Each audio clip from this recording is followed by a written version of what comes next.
I'm not going to take a side per se, but I'd like to at least describe, since so many people are saying defund the police and the police are bad, I want to share a little bit. And it's a named tweet.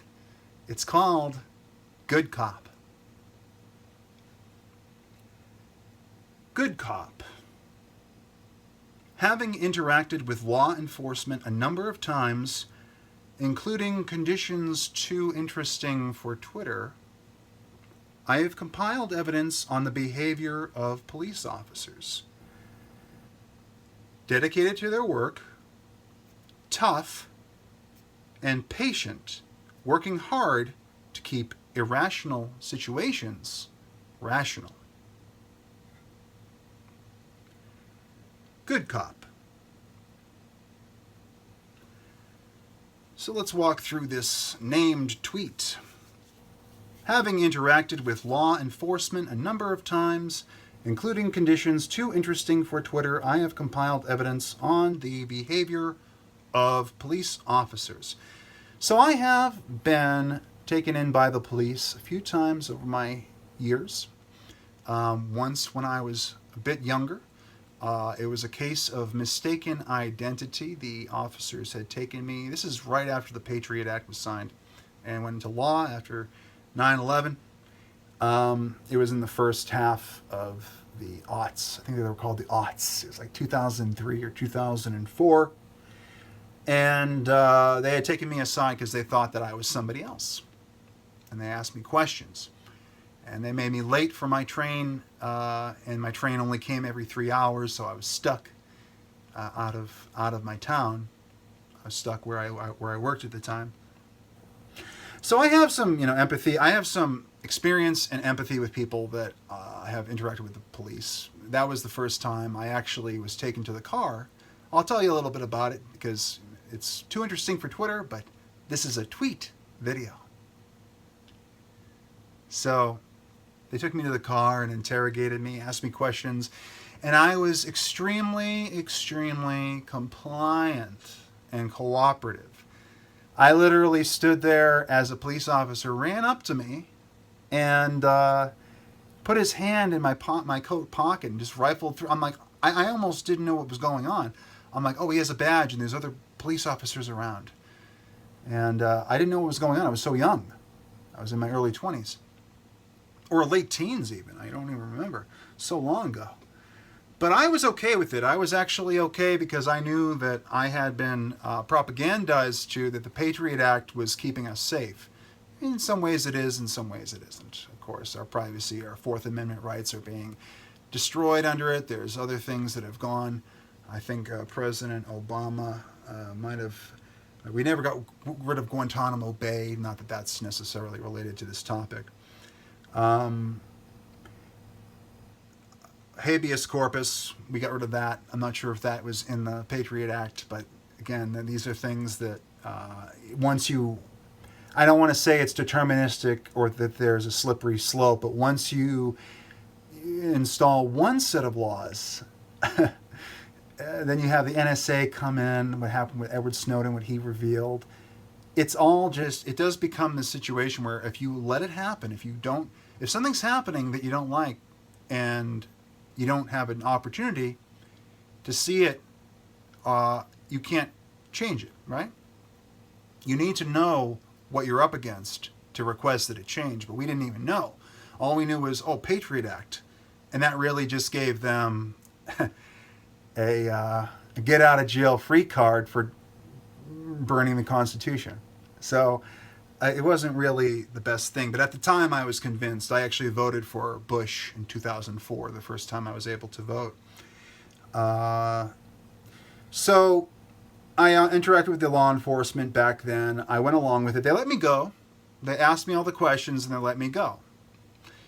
Later in life, I'm a little less interested in discussing this one right now, maybe at a later time, but later in life, I did actually get taken in by the police for something that was a slight misunderstanding as well. I wasn't charged or arrested or for anything.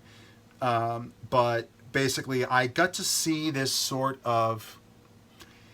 I'm going to use my words carefully in case police officers are watching, but it is kind of a robotic robotic military sort of poise that police officers have.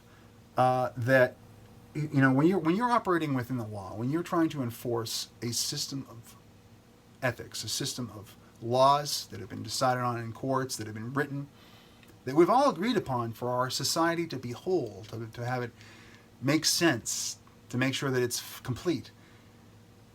They're trained in a way that isn't necessarily, it's not how you experience the rest of your life. It's a very rigid, very disciplined, and frankly, somewhat dehumanizing way that, you have to be drained of your emotion. You have to learn to think logically. You need to learn to think fast and decisively in moments of absolute peril and danger for not only citizens, but for yourself every day, depending on what kind of police job you're doing.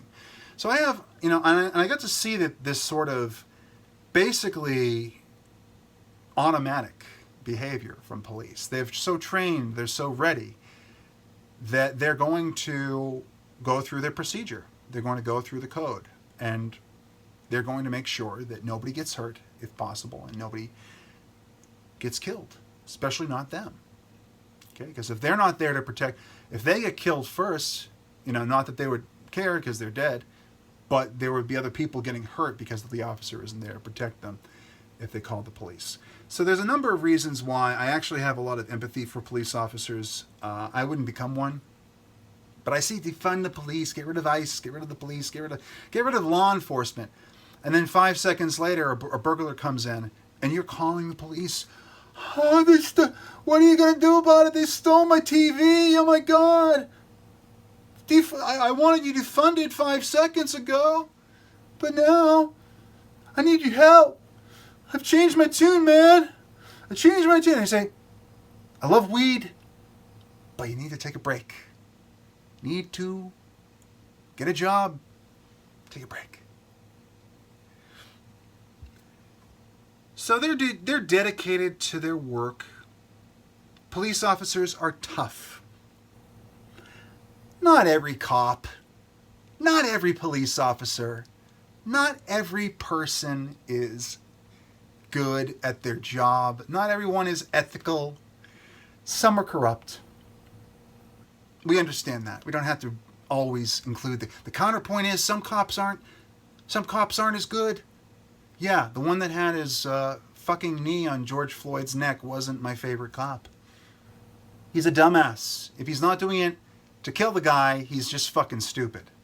Dude's dying on the ground from ODs, COVID, whatever it might be that the media has reported. I don't believe reports for the most part. This guy should have known better. His friends in the law enforcement should have known better. But they're dedicated. They're tough. They're putting themselves in harm's way to keep their communities safe, to keep their country safe, to keep people safe. It's not a clean situation. It's not sophistopop. It's not yacht rock.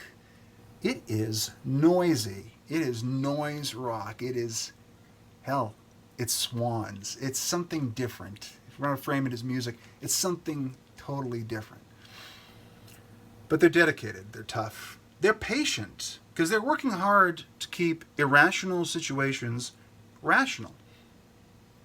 So they're not dealing, we're not dealing with ideal situations here. We're talking about cops that are coming into uncertain, unpredictable situations, oftentimes with people that are armed, sometimes not armed, but still they can provide danger. A lot of times these people are drugged up, so you don't know what they'll do. You don't know if they'll grab a car and run people over. You don't know what they're going to do. Will they grab for your gun and shoot you because they're crazy? Police officers have to deal with this. They can't sit there and go, with hindsight, be a hindsight prophet. Well, he was rushing at me with a sword, and maybe I shouldn't have shot him. But he was running at me with a sword. So it seemed the most prudent thing. I know I'm being charged for manslaughter because he was not really armed, and he had not actually physically attacked me. I mean, I'm coming up with a dumb situation. But, obviously there are cases where the police officer acted poorly. We can't deny that. We see that every day. But I think that at the end of the day, you don't have to be a sociopath to be a cop, and you don't have to be somebody that wants to hurt people to be a cop. It takes a lot of discipline and patience to be a law enforcement or military personnel. And when you say defund the cops, I'm going to just say this. That's privilege. Okay? If you live in a world that's so safe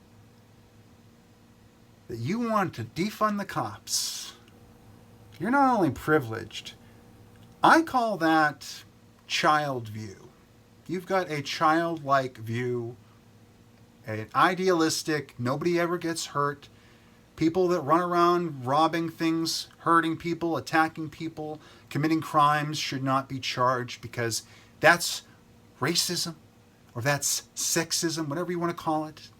Because they never mention, it's always a political thing. It doesn't ever feel like it's genuine. It's more like, well, cops, we don't want the cops because our political side doesn't want it. Again, I'm just spitballing here, but I see a lot of these patterns and it can annoy me. I'm not very patient, unlike the cops, when it comes to irrational people on a daily basis. But moving on.